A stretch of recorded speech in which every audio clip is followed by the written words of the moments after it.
Damn it. He wasn't walking hastily, nor was he running. He opened the castle gate and stepped out as if to watch the swarm of monsters rushing in. Then, behind him, Lucci and Richie followed. The older brother, Lucci, always had the word "damn it" on his lips. He said it again now. Damn it, you need to be careful. Those things are up to something weird. Lucci was wearing armor with studs on the leather and chains over the abdominal area. As he walked, following Enkrid, a clattering noise accompanied him. The Lucci and Richie brothers were strong, but never the types to use their heads. Damn it, I came to buy a bow and it turns out to be a colony. Some habits never change, no matter how much you beat them, and he didn't really try to fix it either. There are many soldiers with foul mouths. If damn it was all they said, it was considered mild. When you fight those human-faced dog beasts, the horse bastards come charging at you from somewhere. Richie, who was walking alongside, said. Lucci muttered a creative curse about dog-like horse bastards beside him. Seems like it. He had seen it from atop the castle wall, and Torres had been babbling excitedly from behind. Even now, he saw Torres hurriedly following behind him. Using their heads. Centaur-like creatures could be called natural cavalry. Moreover, their numbers had grown, and they had a general-type colony leader. The previous Knoll colony leader was at least a normal type. It had excellent individual abilities, but lacked any form of leadership. The general type was different. Honestly, this was the first time Enkrid had seen one in person. Such dangerous creatures were hard to encounter unless close to the demon realm. Anyway, since it was right in front of him, he could observe and understand. They split into 3 groups. One group of human-faced dog beasts and ghouls, another main force of centaurs, and finally a group of horse monsters. When the human-faced dog beasts and ghouls charged, he saw the horse monsters rushing to the side, creating distance and intending to flank the human army. A few centaurs were leading them, like commanders leading soldiers. So was this a highly tactical move? Not really. It was plainly visible, so why was it hard to counter? It wasn't the horse monster charge that was the issue. The problem was the centaur commander standing idly in the front without engaging. At the end of his thoughts, Enkrid spoke. Rem. Got it, but are you gonna lure that guy in? Rem asked, pointing towards the front with his chin. It was a question of whether they needed to fight without holding back. No need. Enkrid replied. He had thought about it while coming down from the castle wall. Kreis had said they could just fight. Strength against strength, this was precisely the kind of fight the monsters wanted. Watching Rem run out and swing his axe, Enkrid took a deep breath, filling his chest. Then he shouted. To rest, don't close the gate. Unbelievable. Damn it. Lucci was so shocked he paused and stopped walking. I thought my ears would burst. Jackson, who had approached unnoticed, chimed in. This much? Enkrid replied with a joke, then looked at Rem swinging his axe. Rem's steps were light, and his axe was merciless. Is this because they hit my pet beast woman? If you asked Rem if he cared for Dunbachel, he would likely smack you on the head. Well, even if someone drove a slave beast woman in front of him, he would just watch. Then, if the beast woman got beaten up, he'd scold them, saying they were good for nothing. After all that, he'd turn to the one who hit the beast woman and say, "Wanna play with me too, like this. That's how he felt now. The human-faced dog beasts charging in looked half-crazed. Rem didn't care. Red eyes without pupils and gaping mouths drooling, that's what the human-faced dog beasts looked like. Watching them approach, Rem crossed his arms in front of his chest. Then he flexed his arm muscles and swung his axes. As his crossed arms spread out, the axes curved like whips, and the axe blades flew without hesitation. There were things caught in the trajectory of the 2 crossed axes. It was the heads and bodies of ghouls and human-faced dog beasts. The axes cut through the charging creatures as if they were rotten branches. With that single strike, black blood exploded around Rem. It looked as if ink bottles had shattered and splattered everywhere. Red eyes popped out and sharp teeth shattered. He crushed skulls, sliced through torsos and severed arms. In between, black blood decorated the surroundings like streams in the wind. Let's have some fun. Rem muttered as he began swinging his axes vertically. He struck the charging creatures in succession. Thud, thud, thud, thud. He lifted and struck down, lifted and struck down. Pivoting on his right foot, Heads of human-faced dog beasts and arms of ghouls flew over the heads of his comrades, again. What more is there to say? Rem was Rem. Damn. A soldier originally from Martai muttered a curse while watching from behind. Were we supposed to fight against that? It was a continuous display of unbelievable actions. At some point, they couldn't even see the axes moving, only the monsters dying. In an instant, over 20 creatures were torn, sliced, and blown apart. It seemed like Rem had 8 arms. Even his feet didn't stop moving. Before they knew it, he was separated from his allies, creating havoc among the human-faced dog beasts.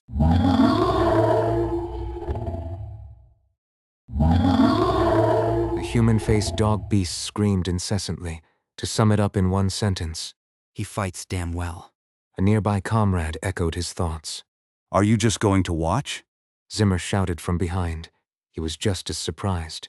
He didn't think only Enkrid was a monster, but no one knew the axe wielder was this much of a monster. A harpy cried out, circling in the sky. They came along with the human-faced dog beasts. Several soldiers had died to those harpies over the past 4 days. Zimmer, limping, looked up at the sky and shouted. Shoot. A few soldiers confident in their archery shot arrows into the air, but it was futile. Few arrows hit their mark, and even those that did couldn't pierce the harpy's hide. Meanwhile, one harpy dove down. Zimmer's eyes caught its dynamic descent. It was heading towards Rem, who was rampaging among the human-faced dog beasts. Watch out! Zimmer shouted, ready to throw his spear. Damn it. What is that? Zimmer's jaw dropped at what happened next. The harpy dove and Rem, who was fighting the creatures swarming around him, suddenly placed one hand on the ground, crossed his legs and kicked into the air. His kick connected with the harpy's head. Pop! The harpy's head exploded. Black blood splattered again, and the harpy's body rolled to the side, crushing several human-faced dog beasts. One of the creatures pinned under the harpy screamed, and Rem immediately regained his posture and kicked its head. Pop! It was a terrifying display of strength and skill. How could anyone move like that? Zimmer was relieved he didn't have to fight that guy, but soon he didn't have time to keep looking at Rem. Rumble, rumble, rumble! The ground started shaking. It was the beginning of a tactic they had faced several times before. They threw the human-faced dog beasts as meat shields, and then charged with a group of horse monsters. At the front were 3 centaurs. Each of them carried a thick wooden club. They didn't look like purpose-made weapons, but more like hastily crafted branches from the forest. Yet they were still threatening. If one of those clubs hit, it would easily crush a regular soldier's skull. Hold your ground. Zimmer shouted. Even though the fight had started unexpectedly, now that it had begun, they had to do something. He didn't think they would lose. Madmen. They must have had confidence to come out here. Moreover, having seen their skills again with his own eyes, it was impossible to imagine someone like Rem getting killed by mere human-faced dog beasts. The rest of the unit just needed to hold the line here, killing and fending off the human-faced dog beasts and ghouls. It went as Zimmer expected. Just before the horse monster group led by 3 centaurs charged, Enkrid sent Auden.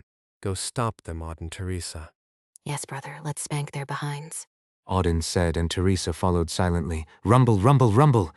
The cavalry charge itself was terrifying. Now it was a monster's charge, not a human's. The border guard unit and Martai's reserve forces gritted their teeth. Damn, here it comes again. They had to stop it. Meanwhile, 2 figures blocked their path. One of the guards recognized Auden. Religious guy. Not everything that comes out of the mouth is worth listening to. Is that the right title, brother? Auden said without looking back. The guard thought that guy had exceptionally sharp ears for someone of his type. In any case, having those 2 block the front brought a strange sense of relief. Just their size alone was reassuring. But what's with that mask? Isn't that a giant's body? Standing next to Auden, his head and shoulders were just as tall. Push to the right. Auden said. Understood. Teresa replied. Their noticeable size and equipment stood out. The masked figure took a stance, holding a large kite shield in front of them. Blocking a cavalry charge with a shield? Alone? Rumble, rumble, rumble! The sound of horse hooves now sounded like thunder. The horse monster's charge was terrifyingly fast. By the time they were in sight, they were already upon them. There was no time to worry about their size. One of the guards threw a spear just before they reached them. The spear, thrown with all his might, hit a horse monster's head. One fell and crashed, hoping to take down a few others with it. Yet even while running, the remaining monsters leaped over the fallen one. Their reaction speed was terrifying. Then the leading centaur's club struck the masked figure's shield. The guard couldn't quite grasp what had happened in that moment. All he saw was the centaur, who struck the shield, losing its balance and staggering to the side as if about to fall.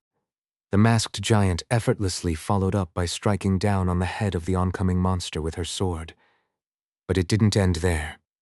She pulled out the sword, brought the shield close to her body, and then struck the charging monster to the side. Her movements were rhythmic and repetitive. She was pushing them to her right and swinging her sword to drive the horse monsters away. What the hell is that? It was at least the strength of a knight. Even without will, this was someone with the half-blood of a giant fighting properly. In reality, Enkrid hadn't even unleashed all of Teresa's abilities. She discovered the joy of handling the sword and fighting after meeting Enkrid. Originally, Teresa was a being worthy of her giant nickname. The term red blood beasts also referred to giants. Huh. A husky shout burst forth, and the horse monster that collided with her shield was pushed aside and thrown off. Standing firm, she deflected with her shield, her feet digging into the ground as she was pushed back. Despite this, her arms didn't break, nor did her stance crumble. She had absorbed the charge of the horse monster with sheer strength. The gates of heaven have opened. Her prowess was astounding, but the religious giant was even more so. His seemingly bulky body flew through the air. He leaped up, landing on a charging horse monster, and swung his club at its head. The horse monster let out a brief death cry and died. As it collapsed, the religious giant jumped off and performed a stabbing motion with his club toward another charging monster's head. With that strike, the horse monster's head and spine were pulled out together. The spine flew backward, scattering blood into the air. Moving among the charging horse monsters, Odin continuously swung his club. He wasn't just stopping the charge, he was outright killing them. Even while doing so, he showed intent to push the charge to the left. A few monsters managed to hit their unit, but compared to the last 3 days of fighting, it felt like a mere tickle. Do you have time to watch? A voice interrupted. Looking to the side, there was a soldier with reddish-brown hair, wearing a round helmet. It was a member of the Madman platoon. At his feet lay a centaur, bleeding and collapsing. It was the one that had been knocked aside earlier. The monster had tried to get back up with its incredible balance, but now it had a blade stuck in and pulled out from its neck. Fight, that's what you're here to do. Jackson only spoke words that made sense. Counterattack. Just then, Torres's shout came from behind. Thanks to the 2 large figures splitting the charge, the horse monster group was scattered. It was no time to stand idle. Shoot. If they charge together, it's dangerous. But what happens if they expose their flanks?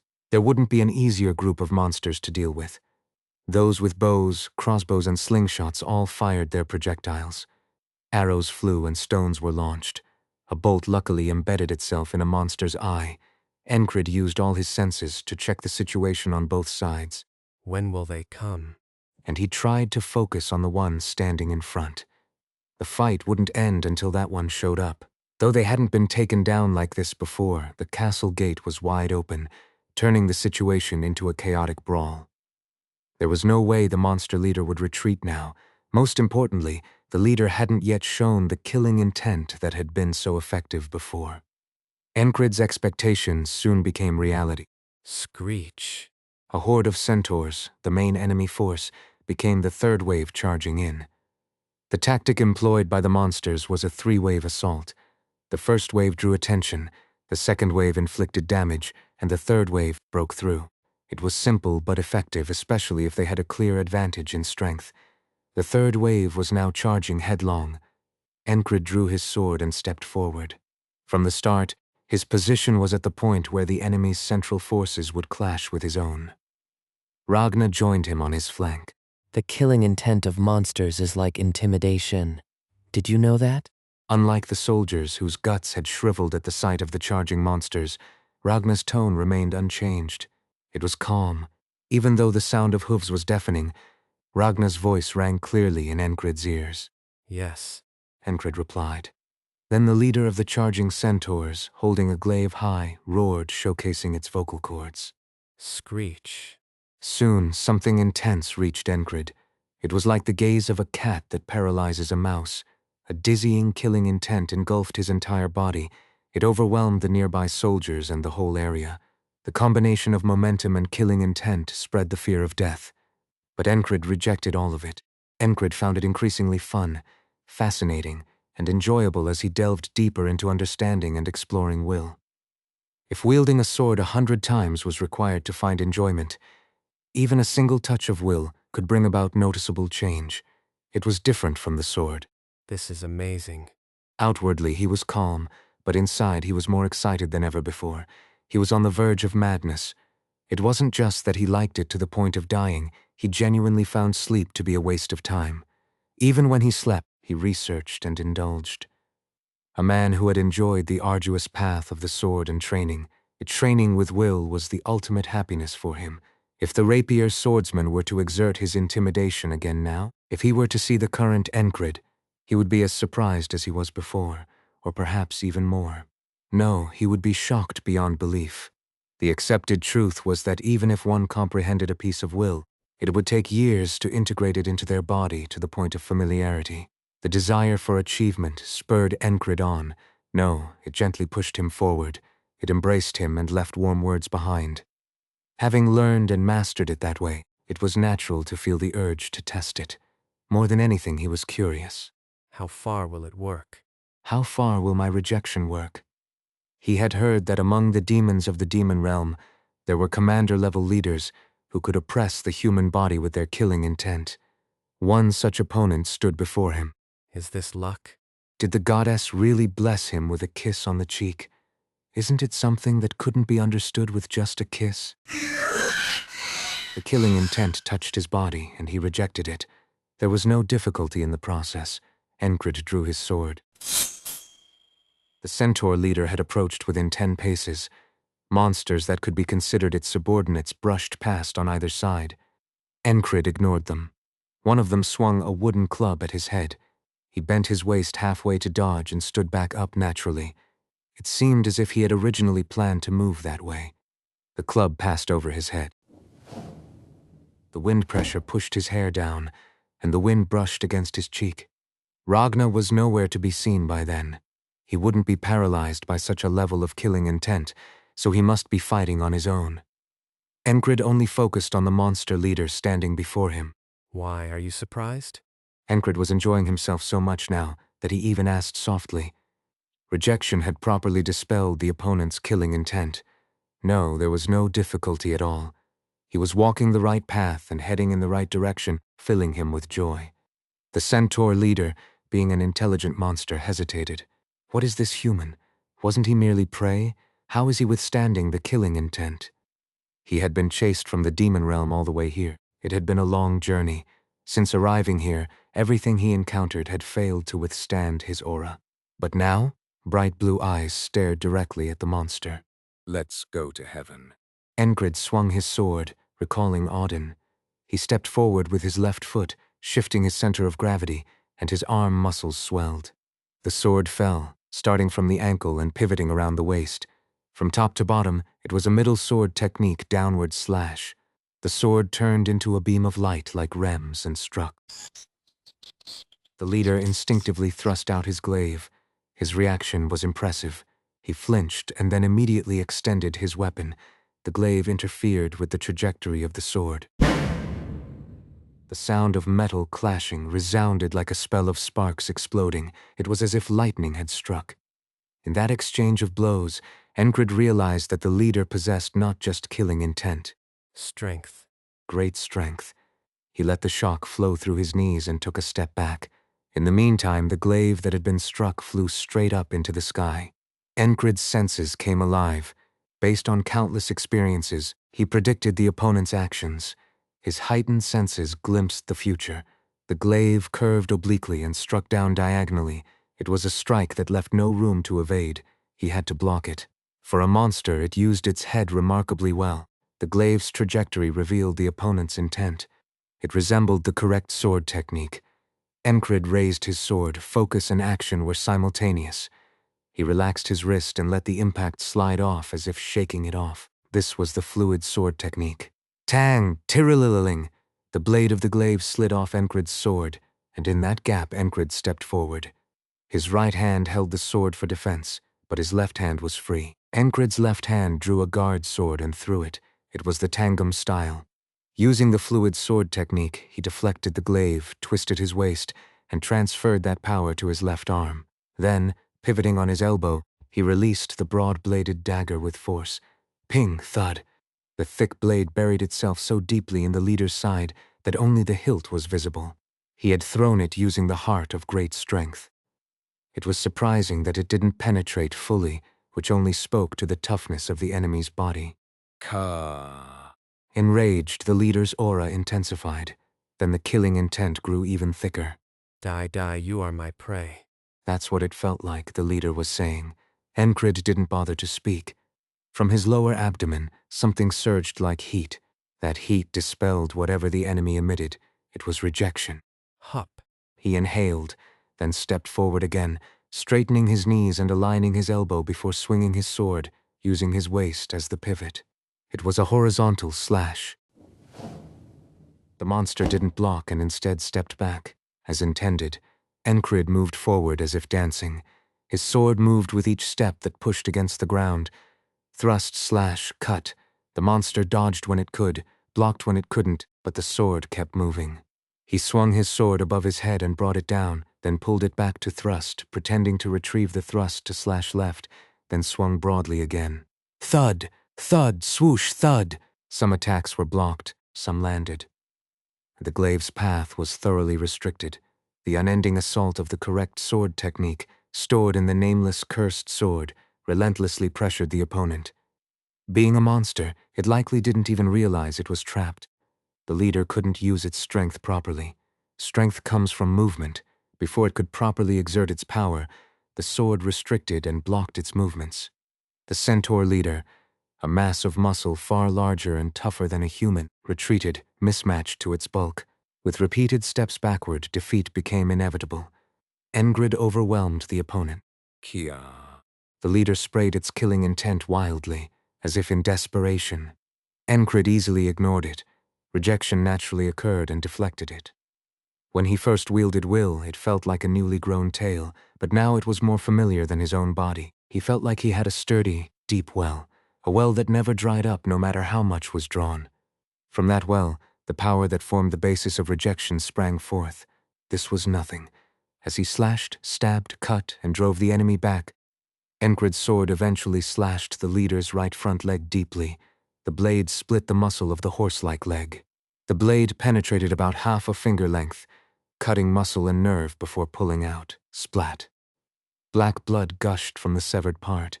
It seemed a blood vessel had been severed as the blood spurted out. The regeneration ability of monsters was terrifying, especially for something like a colony leader, which could be a cousin to trolls. This ends here. Enkrid saw the end and the leader was terrified.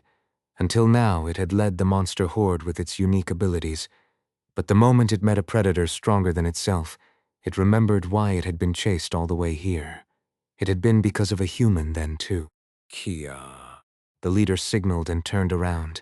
Even with its front legs slashed, it pushed off the ground with its front legs and pivoted on its hind legs, turning its body. It was an impressive athletic ability. Of course, Enkrid had no intention of just watching. Just as he was about to move forward and cut it down, he was interrupted. Two harpies suddenly swooped in, brandishing their claws. If they hit, the gambeson and leather he wore would be shredded and torn. Was it a sudden attack? No. Even though he was focused on the enemy, his senses were open. Enkrid wasn't surprised by the ambush. Instead, he slashed diagonally from the upper left to his lower right, then reversed the diagonal slash. Crunch! Thud! Thud! In 2 strikes, the 2 harpies became 4 pieces of harpy. They turned into lumps of flesh sprawled on the ground. By the time he cut through the winged monsters and moved forward, the leader was already running. It'll be a hassle if I let it escape. It would be. The fact that it had formed a group here was evidence enough. What if it formed a horde of horse monsters in that forest? Moreover, a colony leader like it had a high chance of developing even stronger abilities over time. Enkrid kicked off the ground. He thought of the squire he had seen for the first time on the battlefield. The image of that unbelievable charge was still vividly etched in his mind. Like the squire. Would it work? Infusing the legs with the will of rejection? Of course, it wasn't easy. After learning rejection, using it had become incredibly easy and fun, but learning something new was still as difficult as ever. There was no way to force what couldn't be done. Enkrid, recalling the squire charging across the battlefield at Aspen, activated the heart of great strength. The explosive strength gathered in his thighs. He propelled his body with the strength of his legs. The sound of his foot hitting the ground was as loud as a battering ram striking a castle gate. Kia! An underling monster approached and swung a club. Enkrid slashed as he charged forward. The neck of the approaching centaur was cut. He dodged the club by bending his waist and swung his sword through the gap. These were movements he would never have dared attempt before. His body, kicking off the ground, became a streak as he advanced. He chased the fleeing centaur leader in the direction it had gone, and there were those who witnessed this. At the moment when most of the soldiers were frozen in fear, thinking they were about to become dog meat again. Cut it down. Muttering to himself, someone sliced through the air. It was Ragna. He moved directly among those who were paralyzed with fear. The charging centaur couldn't withstand even 2 strikes of Ragna's sword. Ragna deflected the club and sliced through the head. He also vertically bisected the body of the charging centaur. All of it seemed simple, straightforward, and easy. It didn't even look dynamic. It was like cutting dry hay with a well-sharpened scythe. In other words, it looked like simple labor, a standardized task. What is that? Everyone was understandably shocked. But what was even more astonishing was Enkrid. Why are you moving? His vision blacked out momentarily from the killing intent, but he soon saw clearly ahead. Torres saw Enkrid fighting right in front of him. Why is he fighting so well? No, he had always fought well. Even without eyes to immediately recognize skill, even without eyes to discern talent, this was vastly different. Moreover, Enkrid effortlessly ignored the leader's killing intent while wielding his sword. He struck, thrust, and unleashed sword attacks. He completely overwhelmed the leader. Wow. The body that had been frozen from the killing intent soon loosened. Torres still didn't move. The charging monsters were being sliced and cut down one by Ragna. Jackson, who appeared suddenly, also hunted them down one by one, and as the leader fled, Enkrid chased after it. Hey, if you go there. Torres started to shout but stopped. Chasing into there would be a bad move, yet he thought it necessary to chase. If they let it go, it would cause even more trouble. Rem, your commander is heading into the forest. Torres chose a backup plan. Damn it. Rem responded. It didn't seem like he was answering Torres, but his actions aligned with Torres's intentions. Rem swung his axe left and right, instantly slaughtering 5 or 6 canine-headed monsters. The axe turned into a flash of light, streaking among the monsters. Then Rem charged forward. He moved through the monsters as if they were in his own backyard. Where he passed, only the corpses of monsters and beasts lay strewn. If your bodies are loosened, fight on your own. Ragna muttered and then moved. His sword spun, cutting down everything in its path, and he followed behind Enkrid, who was heading into the forest. The 2 large figures who had been cleaving through the horde also started running. Let's go. The religious zealot Auden said, striking a ghoul's head with his fist. Before long, it turned into a melee where humans held an overwhelming advantage. The monsters and beasts were too busy getting beaten down. Crazy. Torres could only marvel at the scene before him. A ghoul's eyeball rolled to Torres's feet. He stomped on it. With a crunch, the eyeball burst and flattened against the ground. There was still a battle raging. There was no time for admiration. Kill them all. Torres shouted as he crushed the eyeball. It was time to kill the remaining monsters and beasts. Too fast? Enkrid was running with all his might, but it was difficult to chase a monster naturally specialized for running. He was barely keeping up. The forest was not an ideal environment for running. That was the only reason he hadn't lost it yet. What if they hit a flat area? I might lose it. A cold assessment. Should he try throwing a dagger or something? The monster, still running despite its front leg being slashed and a sword lodged in its abdomen, wouldn't stop just because a few knives were stuck in its back. Instead of stopping, it would probably run even harder. Even knowing he might lose it, Enkrid did not give up. Just because the outcome seemed obvious didn't mean Enkrid would quit halfway. The centaur leader ran. This was no time to be cautious of wounds. He was a beast who had already experienced fleeing twice. Having intelligence meant knowing when to flee in dangerous situations. That's what he did. In the creature's mind, the first being that made him flee came to mind. Deep within the place humans called the demon realm, all sorts of things lived. Of course, the centaur leader did not understand the demon realm or any geographical meaning. He simply recalled the creature that toyed with him. Long arms, tearing apart anything they grasped. The hands that tore apart for fun, even when it wasn't food. The leader broke through the branches that struck his shoulder with force. Black blood trickled from his right foreleg. The pain sharpened his mind. Memories continued. He escaped the grasp of the tearing hands and fought. Then he was defeated and chased. In the end, he was chased by humans to this place.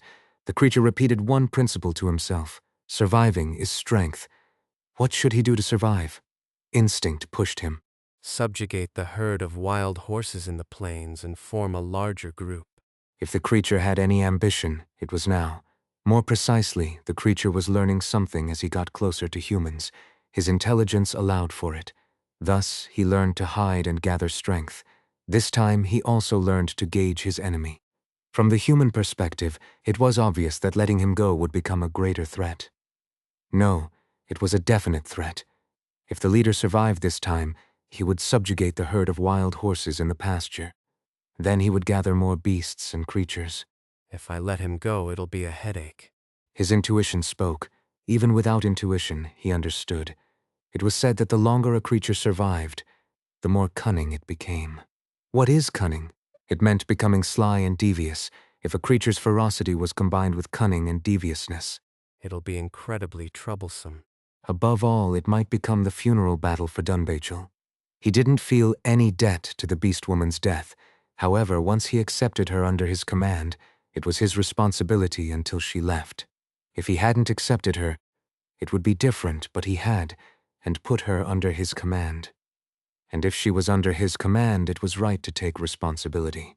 A death on the battlefield was naturally the individual's responsibility, but what happened afterward was also something the commander had to handle, especially since it was said that Dunbachel did it to save someone. Why did she do that?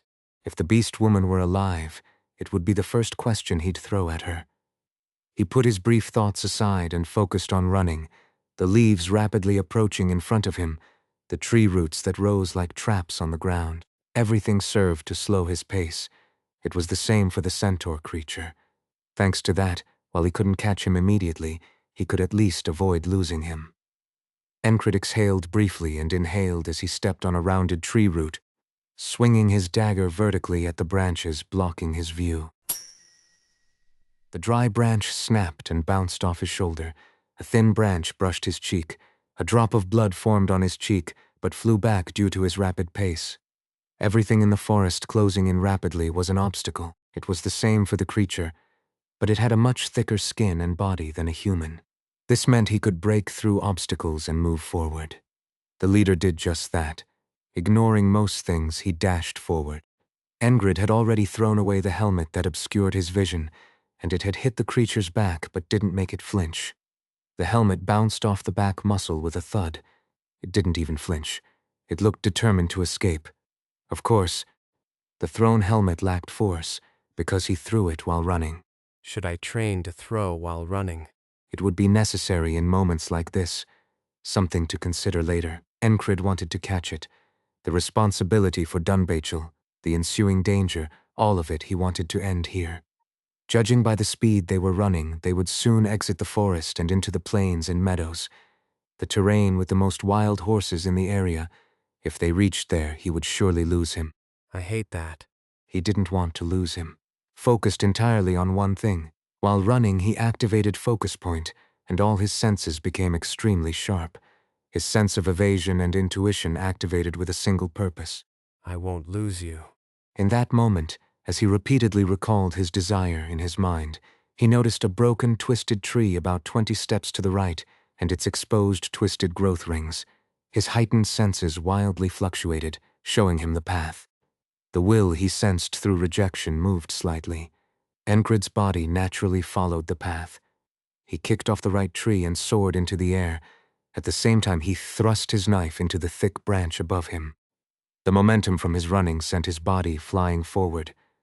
Enkrid let go of the knife and grabbed the next branch like a monkey, propelling himself forward again. After flying twice through the air, he dropped down and threw his sword downward. It wasn't just close to acrobatics, it was acrobatics. The body control gained through grueling training, close to torture. The athletic ability developed through it, the explosive strength from the heart of great strength. The intuition to predict a step ahead through the sharp senses and courage developed by his trained body. All of these combined, everything came together, manifested into one seamless motion. From the side, it would have looked like he had leaped suddenly while running, flitted through the air a couple of times, and shot out like a beam of light. The running centaur leader had just exited the forest. The leader felt joy. I finally shook him off. As he burst through and took a step outside the forest, a sword embedded itself in his head. The sword Enkrid threw pierced straight through the leader's head, and as soon as the sword was embedded, something slammed into the side of the leader's body. It looked like a dark shadow.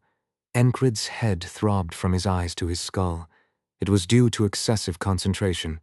Strictly speaking, it was the result of his will activating within the area of concentration, but he didn't realize that.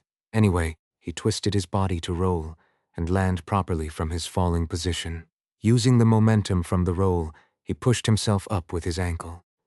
When Enkrid stopped with one knee on the ground and looked at the creature with the sword stuck in its head, the creature with the sword in its head was knocked to the side. It had been slammed into by something. The body of the dying creature trembled, or was it already dead? Enkrid's gaze shifted. He saw what had slammed into the leader. He saw a wild horse emitting steam-like vapor from its entire body. It rose behind it, looking like wings, but the blue vapor soon dispersed. Enkrid was in a similar state. Sweat poured from his body, and as he stopped, it evaporated like steam. A beast and a human stood facing each other blankly. The fallen centaur leader continued to tremble. Black blood soaked the dirt. The standoff between the horse and the human was brief. Did you catch him? Oh. Behind him he heard Rem's voice, accompanied by a brief exclamation. He wasn't alone. Brother, did you catch him? Well done. Auden's rare praise followed. Though unseen, someone was approaching, breaking branches underfoot. Jackson approached silently. The one breaking branches while following belatedly would be Teresa. Giants were slow on their feet, and that would be the same even for a half-blood giant. Did Ragna follow too? Enkrid asked just in case. Oh, that guy. He came in with us, but if it's a shortcut, he just goes his own way. Rem muttered. Ah, Ragna. Enkrid shook his head inwardly. Other than wielding a sword, this friend, who was like the god of sickness, had gotten lost again. Is it a creature? Auden asked. Was it because he possessed divinity that he could easily recognize demonic energy? His tone was full of something akin to curiosity at the end. Rem seemed to have felt something from the other party as well, as he added his own comment. A ferocious one. Enkrid spoke without once taking his eyes off the horse, with blue sweat turning into steam. The horse's body was black, but the sweat flowing over its skin had a blue hue. It was a strange sight. Because of that, the color of the steam was bluish. That wasn't the only peculiar thing. The colors of its eyes were different. One was blue and the other was red. Even for heterochromia, was there such an unusual form? Moreover, at a glance, the other eye looked like that of a creature. Enkrid looked at the trembling corpse of the colony leader on the ground. How do creatures create their beasts? Kreis knew many miscellaneous things. Knowledge is a weapon that shows a different charm to women. Yes, such a well-reasoned answer. Anyway, Kreis said. They scatter their blood to feed them. Then the brain of a perfectly healthy animal gets tainted with demonic energy. That's it. Especially the blood of creatures forming colonies would be very efficient. Otherwise, it would be hard to command beasts around them. The one leading the pack of play beasts, and the one now leading this pack of horse beasts, likely did it the same way. That's why so many herbivores were turned into beasts. For that, there weren't that many horse beasts, though. Were there fewer wild horses here? No, that didn't seem to be the case. The presence before him was proof. Look at this guy. It seems halfway done. Rem said. Enkrid saw it too. The reason for the odd eyes, the reason why it came charging through with steam rising from its body to slam into the creature. The wild horse snorted once more, sending a wary glance. Enkrid met that gaze. The beast seemed to speak with its eyes. I win, I overcame it. I do not succumb to this blood. There was a sense of spirit, presence, and vigor. Rem seemed to have seen and felt something similar, which is why he spoke. What does it mean for a horse to endure? Amusingly, Enkrid found the horse not unfamiliar, even though no words had been exchanged and not much time had passed. Why? He asked himself and soon found the answer. Enkrid saw himself in the wild horse. An animal tainted with a creature's blood becomes a beast, an unchanging truth. Amazing, brother. He heard Auden mutter. Enkrid looked at the one rejecting the unchanging truth. He stared into those eyes. They reeked of life. There was something akin to fighting spirit. He could see half-grown fangs that didn't suit a horse. Enkrid recalled the past. A knight. There was someone who sneered. Stop talking nonsense. Live with your head straight. There was someone who spat bitter words. Quit it. I'm saying this for your own good. There was someone who was worried. All of them had seen the unchanging, immutable truth. Enkrid stood up and reached out his hand toward the horse. Even if he hadn't caught the creature by throwing his sword while running, it would have stopped it with a body slam. So they both caught it simultaneously. Did you aim for it too? Enkrid asked. It must have been a very clever beast. As he spoke, he took another step closer. The fact that the horse was resisting the creature's blood meant it had overcome that immutable truth. The horse bared its fangs. It snorted again. It seemed ready to bite his hand off if necessary. Considering the creatures he'd seen so far, his wrist could be severed just like that. Just as the horse was about to bare its fangs, it shook its head and snorted again. Its eyes wavered, showing a mix of hostility, wariness, and several other emotions. Enkrid approached, and the horse took a step back, but it didn't run away.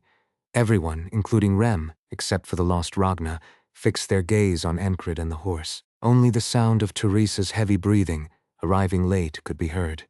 No one spoke. It felt like the meeting of something new with something else new.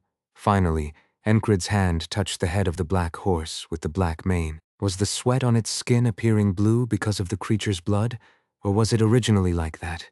It was unknown. And the creature, half beast and half wild, did not reject Enkrid's touch.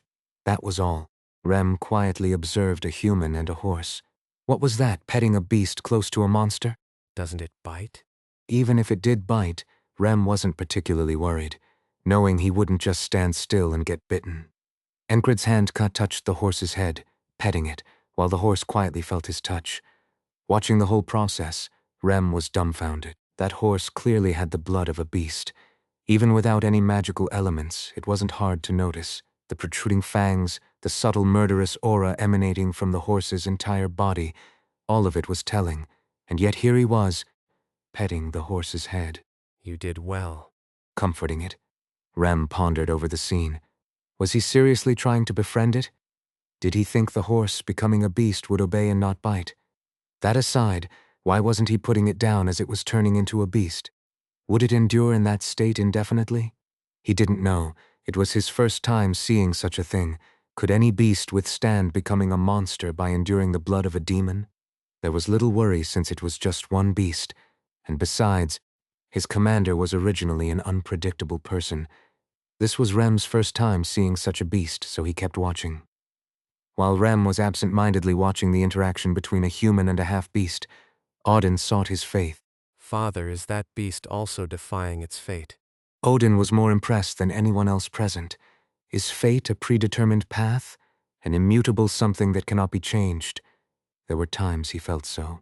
When he stood on the path of the Inquisitor, when he saw the eyes of those who died by his hand, when he heard the high priest proclaiming non-heretics as heretics. That is their fate. The fate ordained by our Father.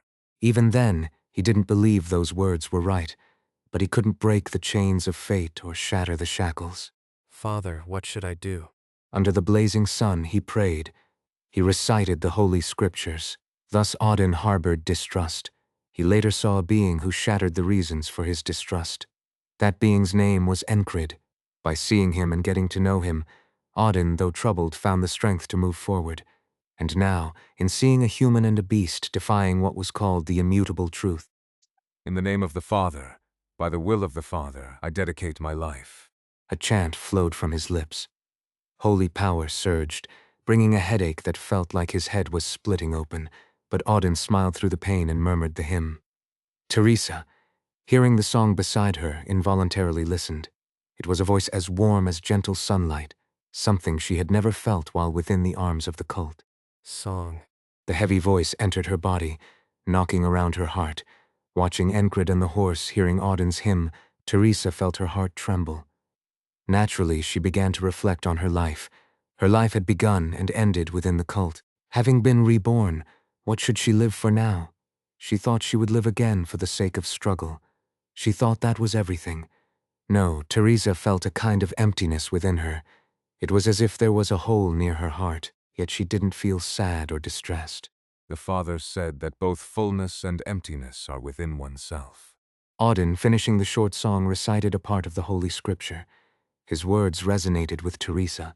Jackson simply watched the situation silently. What was that horse? What was the commander doing? In the midst of this, a random thought crossed his mind. Are we taming beasts now too? True to his nickname as the squad leader of enchantment, Jackson just watched. A single human placed his hand on a horse's head. That scene left an imprint on the hearts and minds of many. Enkrid felt a strange sense of kinship. It was an odd situation. Why does it keep catching my eye? This beast drew his attention and emotions too much. Why? Because it resisted becoming a beast, maybe. He saw his own past in its struggle. Suddenly, he thought of Esther. Wasn't she the one who surprised everyone on the battlefield by not following them? A wizard who transformed between a panther and a human. At first, he thought she was just a beast. Their initial bond formed from saving each other's lives and the stories that grew between them. So, what about now? There was no such exchange with the wild horse before him. Despite this, Enkrid felt a semblance of affection. With his hand on the horse's head, the horse merely lowered its head. Not exactly enjoying Enkrid's touch, it simply stared back. Its blue eye was clear and steady, while the red eye resembled flickering flames. Enkrid spoke from his heart, not his mind. Want to come with me? The horse whinnied as if it understood, seeming to agree.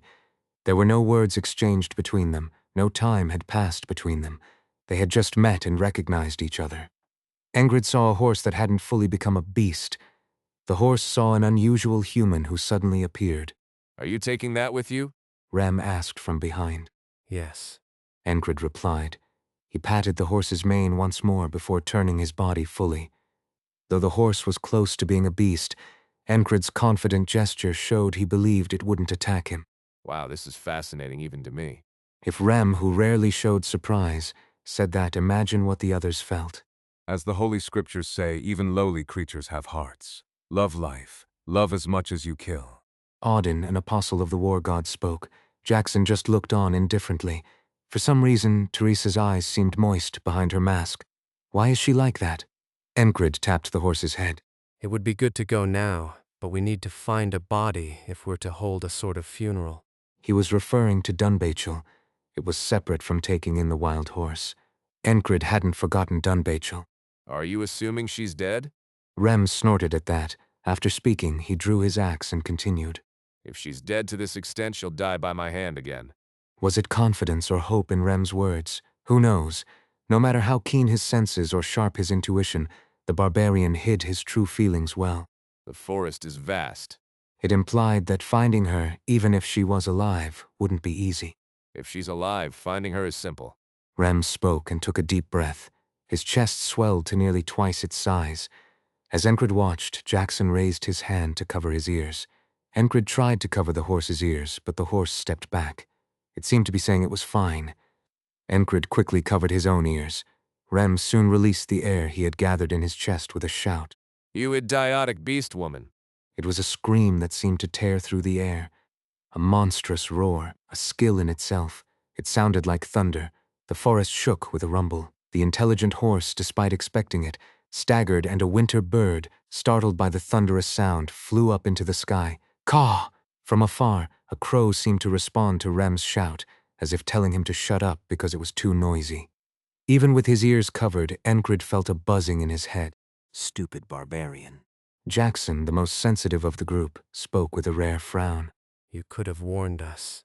Enkrid remarked casually, and Rem replied, You should have known just by looking.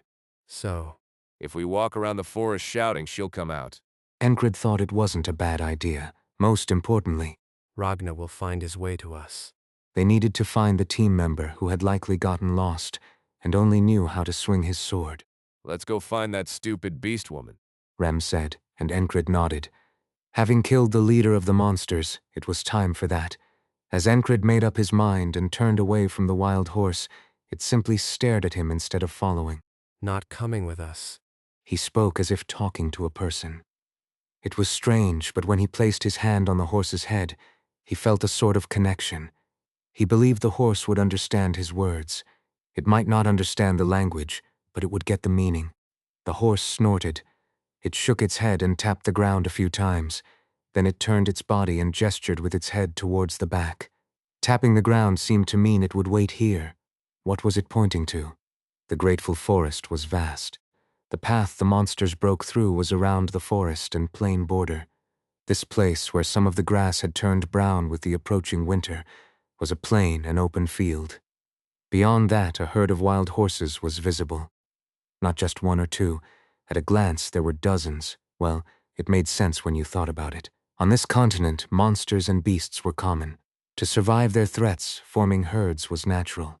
That's why humans also formed territories, villages, and communities. Even a small village typically had at least 50 households. Building walls for defense was essential. In terms of population, having at least 10 to 20 combat-ready individuals was normal. Such villages could only exist in relatively safe areas. In places where monsters frequently appeared, living in a manor was the norm. This was why people gathered in large numbers across the continent. It was also why independent territories not affiliated with any state existed.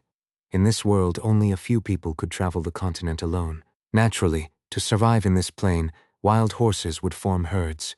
So, what was this horse that hadn't fully become a beast in that herd? Were you the leader? Those left behind must be his subordinates or family, so he can't just leave them, right? That doesn't seem to be the case. Then what? Tap, tap. It tapped the ground again. It was unclear. Enkrid thought that instead of returning to Martai after finding Dunbachel, he should come back here. Wait, subordinates first. Enkrid said, and the horse that hadn't fully become a beast stopped in its tracks. It seemed to mean it would wait. First, Ragnar. They could find Dunbachel after that. Rem, shout. As they entered the forest, Rem shouted again. You idiotic lost moron. He was definitely doing it on purpose. Wouldn't it be better to just call his name? No. It was his choice. They left it at that. Finding Ragnar wasn't difficult. Some stupid, human-faced dogs ran towards the shout, but Teresa's sword melted them before they got close. The sight of them being sliced apart and scattered suited the expression melted well. It looked like snow melting in the winter sun. Cock! Teresa blocked the biting attacks with her shield and struck down with her sword. A torso exploded, leaving a messy mark on the ground. The next one was hit by the shield, flew back, and got impaled on a protruding branch hanging there. Even in that state, it was still alive and screeching until Teresa split it vertically with a swing of her sword. Her body contained the blood of a giant. Her sword and shield were more than enough to turn the human-faced dogs into pulp. What started as one creature soon became a few more. But was it right for even the stupidest creatures to keep charging at them like this? It was clear they would die if they approached. Even monsters, full of hostility and malice, should know fear, right? Their colony leader wasn't holding their minds in a death grip. The reason soon became apparent. It was a shortcut. It was Ragnar. He seemed to have encountered the fleeing human-faced dogs as there was blood spattered on his armor. He had removed his helmet and held it in one hand, while black blood dripped from the sword in his right hand. Ragnar was unscathed. His swordplay had driven the fleeing human-faced dogs in this direction. You idiot goat dung, dog scrotum, you're gonna die lost someday. Rem expressed his delight upon seeing Ragna, who reciprocated by greeting him with his sword. He swung it lightly. Rem, who had already drawn his axe, blocked it. The blade and axe met, greeting each other. Lost your way and dug your grave too? Rem spoke, twisting his lips as he did. His demeanor was quite fierce. Ragna wasn't one to back down either, so a fierce tension flared between them. Why were they being so aggressive? Enkrid thought there was only one reason. Aren't you going to look for Dunbachel? He couldn't see the beast woman he had trained. Despite appearances, Rem cared for those he had taken under his wing. He had run across battlefields to save those he thought had potential. Though he beat them so much because he thought they had potential. Most of those whose lives were saved by Rem were unaware of this. Enkrid only realized it after he developed a discerning eye. Crazy barbarian. Jackson muttered, and then My ears are bleeding. the voice of the one they had been looking for was heard. It was from up in a tree. The beast woman had a crusted blood wound on her forehead and a similar hole in her thigh. You idiot beast woman.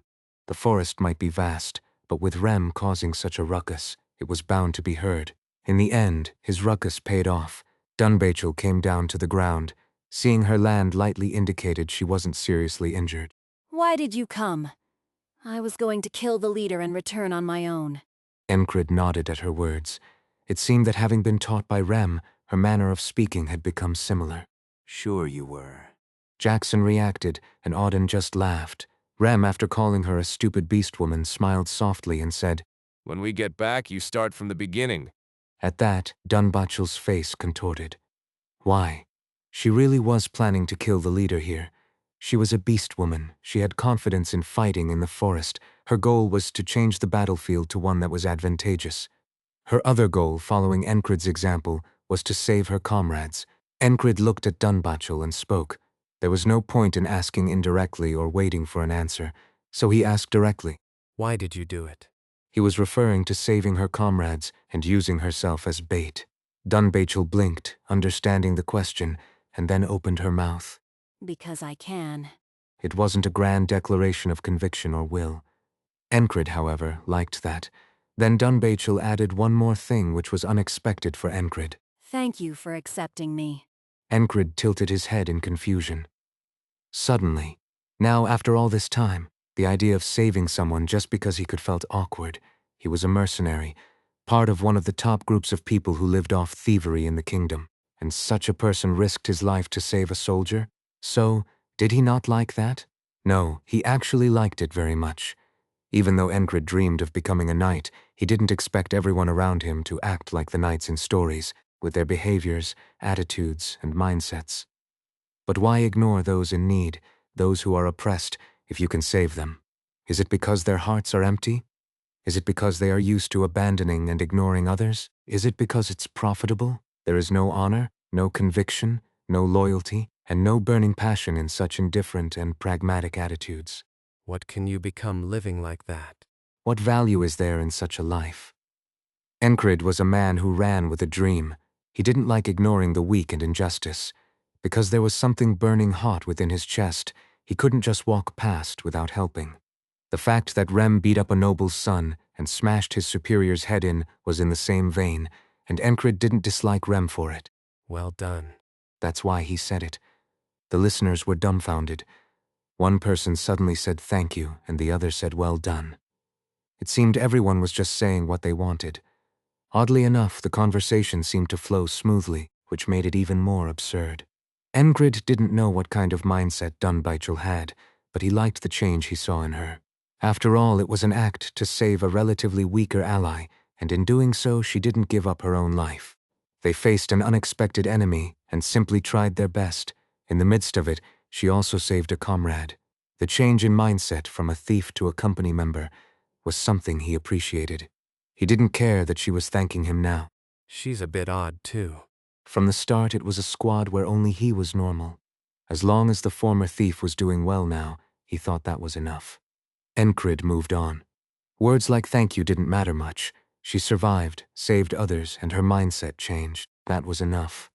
Dunbachel also took Enkrid's praise in her own way. She felt it meant she did well by saving a comrade and surviving. Otherwise, why would he come looking for her? Suddenly she noticed Enkrid more, his black hair, blue eyes, and the subtle kindness behind his indifferent demeanor. He was the man who accepted her, the commander with unbelievable skills. She survived and saved a comrade. It was all thanks to his will, and Dunbachel followed that. Thus, she seemed to become part of Enkrid's unit. Before she stayed reluctantly, but now she truly felt like she belonged to this group. Hey, you look like you're feeling some sort of emotion. The commander was planning your funeral. He thought you were dead. Rem spoke. It's true, really. Dunbachel didn't care. Rem clicked his tongue and snorted in disbelief. Huh. The saying the black dog does the work, and the white dog gets the love fits here. No one paid attention to Rem's remark. Ragnar was roughly sketching a map of the forest in his mind. Of course, it was a useless task. Wasn't that supposed to be a shortcut? He thought it was the fast route, but he ended up in a random place. Despite having a poor sense of direction, Ragnar just thought he was unlucky. Audin showed a gentle smile. Dunbachel's attitude of saving a comrade seemed like the start of a change. He enjoyed watching those who break through their limits. Teresa nodded at Dunbachel. She had heard that her past was as complicated as her own. She felt a sense of kinship with the beast woman. Of course, she didn't show it outwardly. Jackson was indifferent. So she's become somewhat useful now. Initially, the beast woman only had a knack for fighting, and even that was clumsy. She could have been kicked out, but the commander chose to keep her. Jackson accepted it. He thought she would die quickly, but she survived stubbornly. That was his entire sentiment. Enkrid examined Dunbachel's face, shoulders, chest, stomach, and thighs. He even pressed on her wounds with his hands. Not here. Dunbachel spoke with a beast's mindset. Just because they had strong reproductive urges didn't mean they had no shame. There were many eyes watching. It was inconvenient to be half-naked and do something, but the place didn't really matter. Standing would suffice. Foolish beast. He's just checking if he should send you back like this. Sharp-witted Rem scolded her from the side. Dunbachel wasn't embarrassed, just a bit regretful. Let's go together. The wound hasn't worsened. Dunbachel spoke first. This forest had good herbs. It wasn't called the Grateful Forest for nothing. Dunbachel found a herb called ground pine or silkweed, which, when crushed or cut, exuded a white sap. Applying it to the wound prevented inflammation. It was something she learned while living as a mercenary. She had already treated the wound. The sap dried over the wound, leaving a white powder that flaked off. If you feel like dying, ask Rem to carry you. When Enkrid said this, Dunbachel frowned and Rem laughed. Try it. I'll cut off your legs with an axe. Of course, that wouldn't happen. It was just a joke. Enkrid started walking again. Really? Jackson asked. He followed silently, but he questioned the necessity of going back to that place. If they intended to return to the territory, Enkrid wouldn't have checked Dunbachel's wound, so it wasn't hard to guess Enkrid's destination. It bothers me. Enkrid replied. There was no need to force anyone to follow. This matter was particularly a result of his own whims. It would have ended if they returned to the territory. Why? Enkrid asked himself as well, but there was no answer. It was a choice driven by emotion, not reason. You can go ahead. No, I won't. Jackson didn't argue any further, and seeing this, Rem commented that the sneaky stray cat looked hungry and should catch a few dead mice to eat, but Jackson ignored him completely. Dunbachel didn't need any support. She wasn't as strong as a giant, but beast folk were also quite sturdy. She didn't even limp. I'm Teresa the Wanderer. Hadn't they even introduced themselves yet? The newly reborn half-blood giant suddenly announced her name, and Dunbachel glanced at the much taller woman before speaking. Don't you know my name? I do. Then that's enough. Both belonged to Enkrid, and that was sufficient. Teresa understood. The group then returned to where the wild horses had been. The wild horse was still there. It snorted when it saw Enkrid. It seemed happy. How long would it have waited if they hadn't returned? Did you wait? So, what's up? You want us to follow? He said this after seeing the horse turn around and wag its tail. Dunbachel, watching this intently, spoke cautiously. Are you talking to animals now? There was a moment of silence. To everyone, it looked that way. Does it look that way to you? Rem asked seriously, which was unlike him. Is our commander really never going to visit a temple? Should we send him to a small shrine in Martai? Jackson frowned too. Everything is fine, but why is he talking to animals? Communication and conversation are different things. Haha. They say there is no difference in understanding all things in the world. Auden chuckled and mumbled something cryptic. Dunbachel, having decided to trust and follow, chose to go along with it. No, she even decided to try talking to horses herself later. Hadn't she decided to follow his path and do what he intended? Since he was the man who killed her and then brought her back to life, Teresa accepted everything indifferently. He could talk to horses if he wanted. There was no need to point it out. All right, let's go that way. Enkrid wasn't the type to care about others' opinions. He moved based on the horse's gestures. The group of humans followed the wild horse as it tapped the ground with its hooves. Dozens of wild horses that were a bit further away followed. Anyone seeing this from a distance would find it a peculiar sight. As they walked, they came upon a slope. Although there are elevation changes on flat land, this path led quite downward. It was a basin so cleverly hidden that it couldn't be seen from the forest's boundary. What should this land be called? It wasn't a mountain but a deeply indented terrain. A plain basin? It looked as if a giant god had scooped out the earth with his hand. And the terrain wasn't the only strange thing. Among his random thoughts, Enkrid saw traces of artificial structures, not natural formations. A gray stone wall, half collapsed, showing signs of age, and entangled with grapevines even as winter approached. Black grapes could be seen on the vines. What is this? Rem muttered. He seemed amazed too. A gentle, warm breeze blew from inside the basin. To be precise, it was a warm wind. Such warmth was rare to experience in the north during this season. Enkrid picked a few grapes and popped them into his mouth. They were sour and sweet. Perfectly good fruit. The wild horse ate a few as well, and the others followed suit, putting a few grapes in their mouths.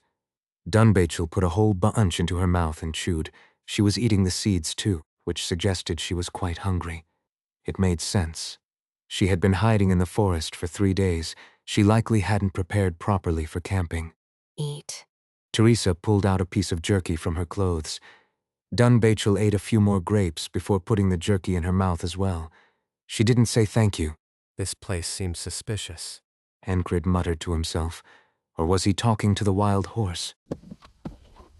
The wild horse neighed lowly, lowering its head and showing hostility. It wasn't directed at the group, it was towards the front. Sunlight shone into the basin, revealing a bluish glow inside the collapsed wall. It wasn't just a floating light. Bones moved, making their characteristic noise. Skeletons? They were skeletal soldiers holding rusty swords and shields, undead. It looks like a collapsed tomb, brother. Auden, surveying the surroundings, spoke up. It seems the ground collapsed, rendering the graveyard ineffective. Jackson added. In the past, undead were sometimes used to guard tombs. This seemed like one of those hidden cemeteries often mentioned in treasure hunter journals. More blue glows appeared beyond the long gray wall on the right.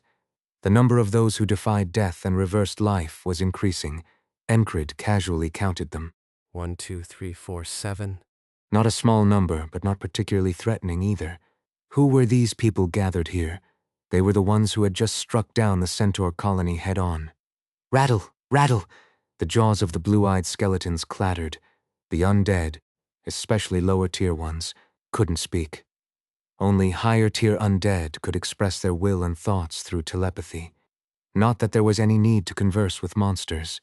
There were skeletons wielding swords and shields, those with pointed bone spears, and even skeletal dogs on all fours. 2 skeletal dogs and 5 skeletal soldiers. Enkrid calmly drew his sword.